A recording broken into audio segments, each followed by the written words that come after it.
My name is Kwezi Tabaro. I'm the Deputy Director at the Lea Africa Institute, and it's my profound honor to facilitate this last session of the social media conference in 2021.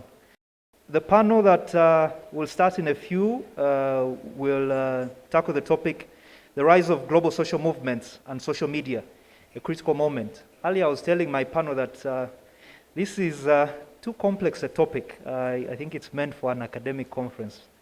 Our approach, though, will be slightly different. So I'd like to invite my panel to take their seats before I do the introduction. So if I could have Blanche, Pesh, Alex, and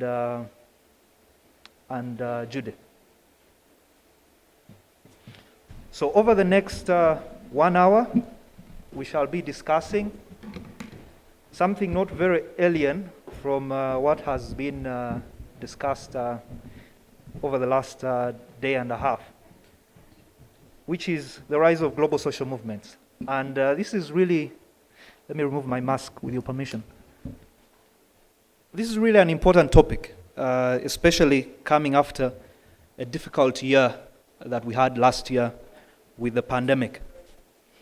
I have prepared some remarks that are very brief, and I hope these will set the tone for my panelists. All right. Now, in a year that was marked by a pandemic, police brutality, violence against women, we saw the rise of a number of social movements that tapped into the power of social media and social media networks. And although social media networks like Twitter are not seen as a formal mechanism for holding public officials accountable, users have increasingly turned to them to call to attention abuses, misdemeanors by public institutions and public officials.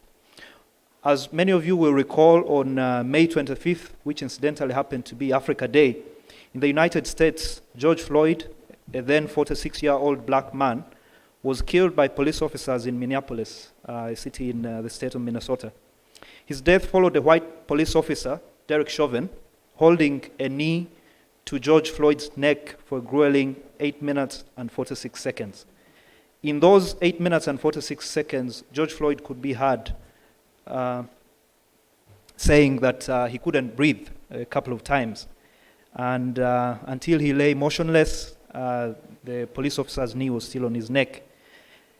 We got to know this following a video that leaked online and was widely circulated.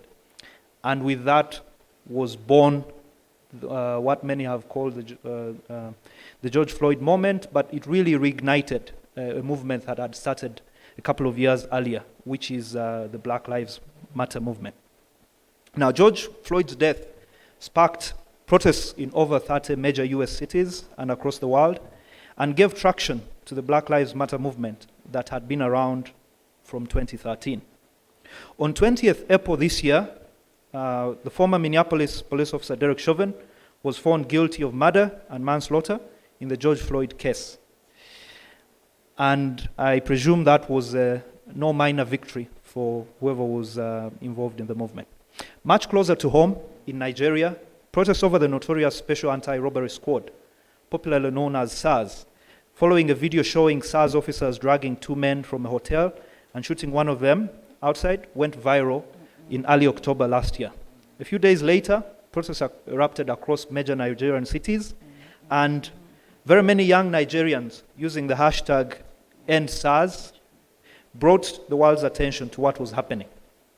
The protests drew in a number of international celebrities, including Nigerian musician Davido, American musician Beyonce, and Twitter founder Jack Dorsey, who in a message endorsed the movement and offered support.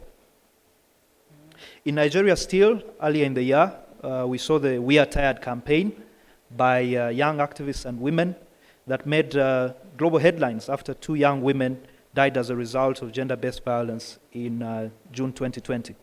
The powerful campaign forced all of Nigeria's 36 state governors to declare a state of emergency over gender-based violence against women and children.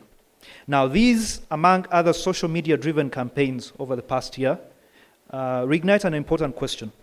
Do these social movements represent a new dawn for social accountability?